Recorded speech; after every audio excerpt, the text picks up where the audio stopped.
পিছপা হবেন না। আপনারা এই আন্দোলনকে সফল করেই ছাড়বেন। আমি আবারও বলতে চাই, আমি ইতিহাসের চেয়েও কিছু চাইনি।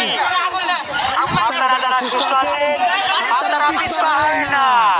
আপনারা এই আন্দোলনকে সফল করুন। পাশাপাশি আমি সমগ্র বাংলাদেশ সকল আপামর জনতাকে অনুরোধ করবো, আপনারা এখন যারা আপনাদের সন্তানদেরকে ঘরে আটকে রেখেছেন, আপনারা দয়া করে তাদেরকে ছেড়ে দিন। এই আন্দোলনে অংশগ্রহণ করতে দিন। মনে রাখবেন, আমরা যদি এই আন্দোলনে ব্যর্থ হই, আগামীর বাংলাদেশ ব্যর্থ হবে। আপনারা ভাববেন না আমরা যদি ব্যর্থ হই সবকিছু ঠিকঠাক হয়ে যাবে। আমরা যদি আজ থেমে যাই, এই আন্দোলন যদি থেমে যায়, বাংলাদেশের স্বাধীনতা, সার্বভৌমত্ব